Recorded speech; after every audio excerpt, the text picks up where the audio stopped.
열왕기 하 제1장.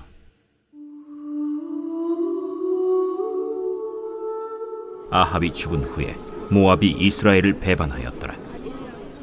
아하시아가 사마리아에 있는 그의 다락 난간에서 떨어져 병들매 사자를 보내며 그들에게 이르되, 가서 에그론의 신 바알세붑에게 이 병이 낫겠나 물어보라.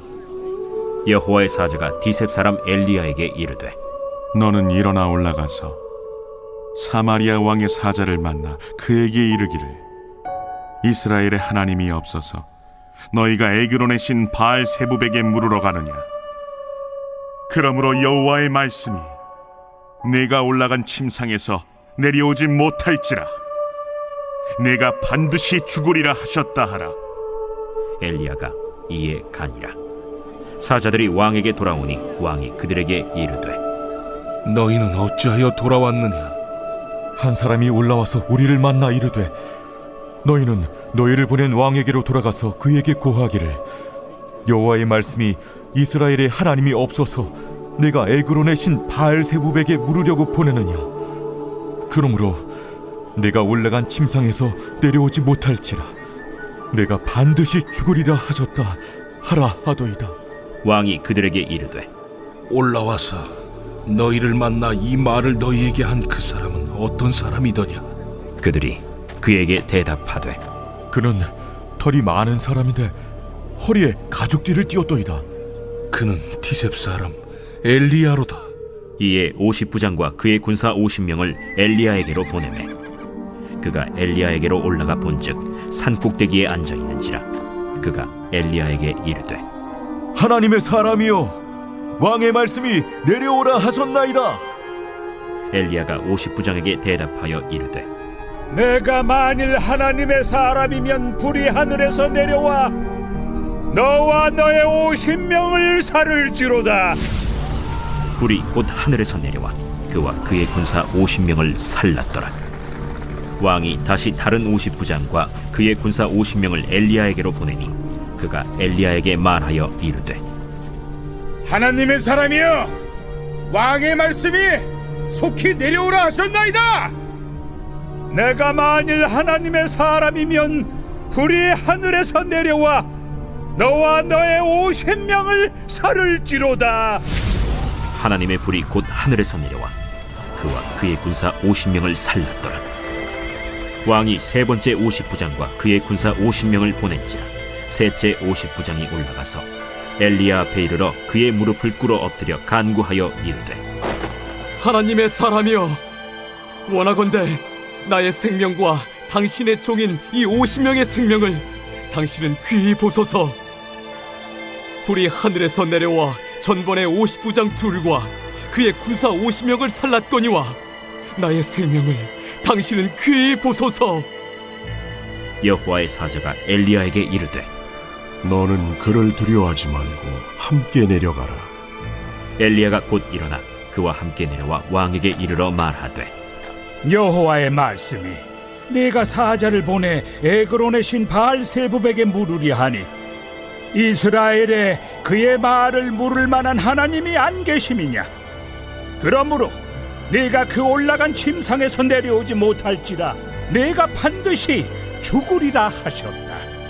왕이 엘리야가 전한 여호와의 말씀대로 죽고 그가 아들이 없으므로 여호람이 그를 대신하여 왕이 되니 유다 왕 여호사밧의 아들 여호람의 둘째 해였더라. 아하시아가 행한 그 남은 사적은 모두 이스라엘 왕 역대 지략에 기록되지 아니하였느냐. 열왕기서의 기자는 열왕기상의 마지막 대목에서 아합이 길랏 라못 전투에서 아람 왕국과 싸우다가 죽은 후에 아하시아가 이스라엘의 왕의 보좌에 오른 것에 대해 이렇게 평가합니다. 그가 여호와 앞에서 악을 행하여 그의 아버지의 길과 그의 어머니의 길과 이스라엘에게 범죄하게 한 느밧의 아들 여로보암의 길로 행하며 바알을 섬겨 그에게 예배하여 이스라엘의 하나님 여호와를 노하시게 하기를 그의 아버지의 온갖 행위같이 하였더라. 아하시아는 아버지 아합의 통치를 보면서 바알의 무능함을 여러 번 목격했을 터인데 여전히 부모의 죄를 답습하고 있던 것이었습니다. 그리고 열왕기하로 넘어와 열왕기 기자는 또다시 아하시아의 절망적인 상황을 기록합니다. 아합이 죽은 후에 모압이 이스라엘을 배반하였더라. 아하시아가 왕에 등극하자마자 큰 손실을 당했고 큰 추락을 경험하고 있음을 말하는 것입니다. 그러나 모압의 반란과 독립은 아하시아의 첫 번째 추락에 불과했습니다. 그는 더 큰 추락을 앞두고 있습니다. 아하시아는 얼마 지나지 않아 사마리아에 있는 다락 난간에서 떨어져 병들게 되었는데 그의 병이 나을지에 대한 문제를 에그론의 신 바알세부백에게 묻기 위하여 자기의 사자들을 보냅니다. 아하시아가 사마리아 궁전의 전망 좋은 2층에서 아래로 추락한 것은 두 번째 추락이며 첫 번째 추락보다 더욱 치명적이었습니다. 그럼에도 그는 이스라엘의 하나님이 아닌 에그론의 신 바알세부백에 자신이 나을 수 있는지를 물어보려고 합니다.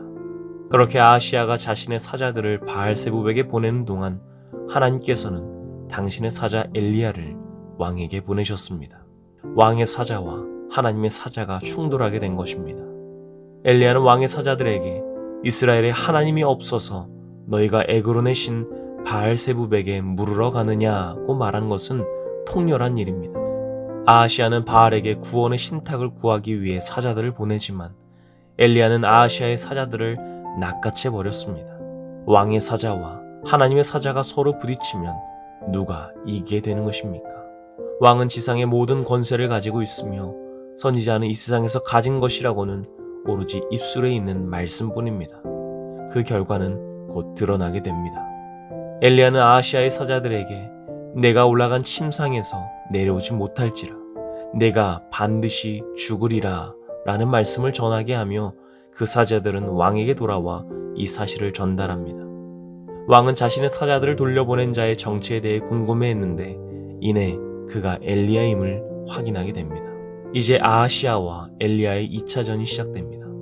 왕은 자신의 사자들을 낚아채 돌려보낸 자가 엘리야임을 확인한 후에 첫 번째로 50부장을 그의 부하들과 함께 산꼭대기에 있는 엘리야에게 보냈습니다. 당시 50부장은 왕궁의 친일의 부장으로서 상당히 높은 장군이었습니다. 그는 엘리야에게 나아가 하나님의 사람이여 왕의 말씀이 내려오라 하셨나이다 라고 말합니다. 그러나 이 말의 본 뜻은 내려와 라는 거친 명령으로서 이 명령은 대단히 위협적이었습니다.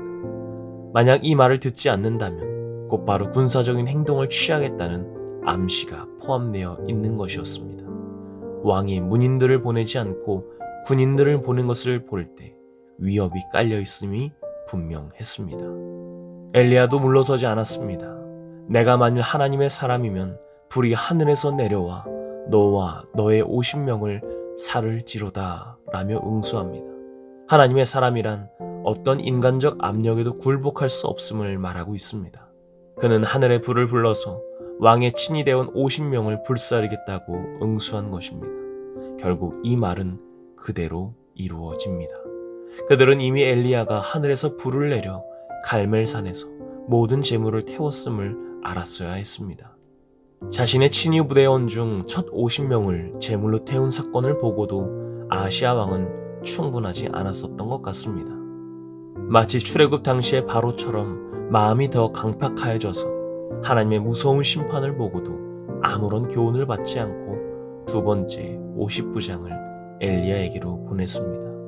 두 번째 50부장은 첫 번째 50부장보다 더 강한 사람이었나 봅니다.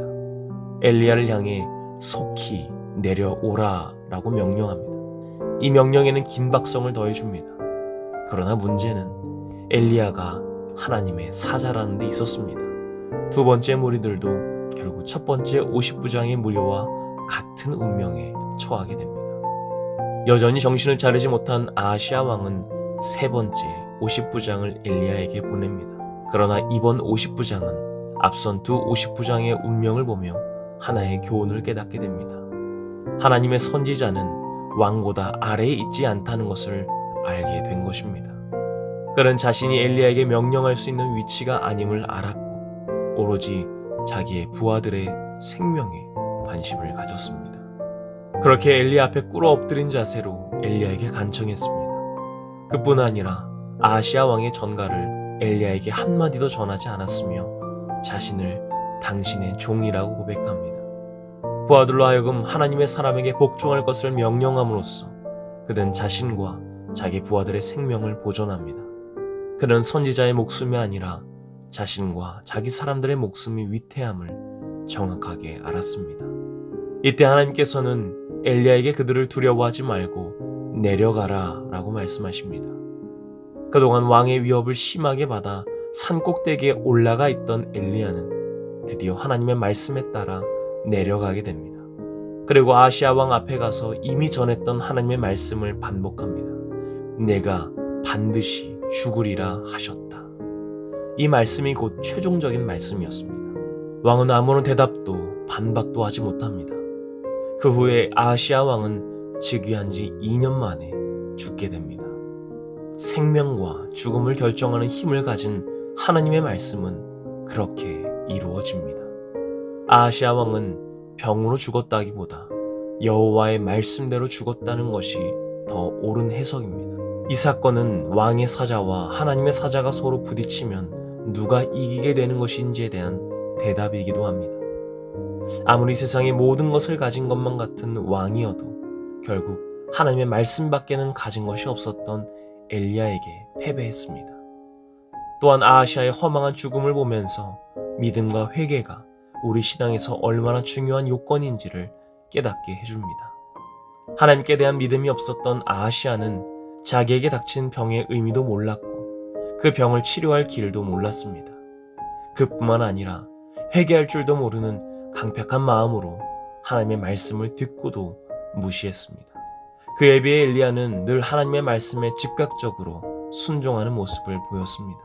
아합에게로 가서 가뭄이 있을 것을 선포하라고 하셨을 때도 순종했고 그르 시내로 가서 과부를 만나라 하셨을 때도 순종했습니다. 엘리야는 하나님의 말씀이 있지 아니하고는 움직이지 않았습니다. 하나님의 말씀을 자기 행동의 척도로 삼았던 것입니다. 그랬기에 하나님께서는 당신의 말씀에 철저히 순종하는 엘리야를 보호하셨습니다. 아합의 손에서도 이세벨의 손에서도 아하시아의 손에서도 지켜주셨습니다. 나아가 엘리야를 해하려는 자들을 대신 심판하셨습니다. 내가 남들보다 가진 것이 없다 할지라도 남들보다 잘한 일이 없다 할지라도 우리가 실망하거나 좌절하지 않을 수 있는 이유는 하나님의 말씀이 있기 때문입니다. 그 말씀에 순종하는 것은 하나님의 자녀라면 너무나 마땅한 일인데 이 마땅한 일에 순종하는 자를 하나님께서는 끝까지 보호해 주신다는 것입니다. 물론 하나님의 말씀에 철저히 순종하는 생활은 말처럼 쉽지는 않습니다. 때로는 인간의 본성을 거스르는 것이기도 합니다.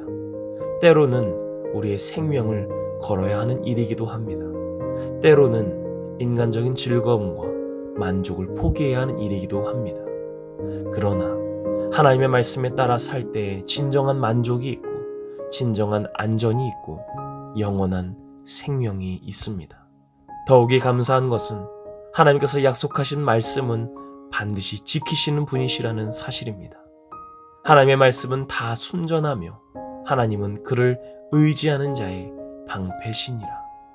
하나님의 말씀을 의지하는 자의 방패가 되어주신 하나님을 의지할 수 있는 우리가 되기를 주님의 이름으로 간절히 축원합니다.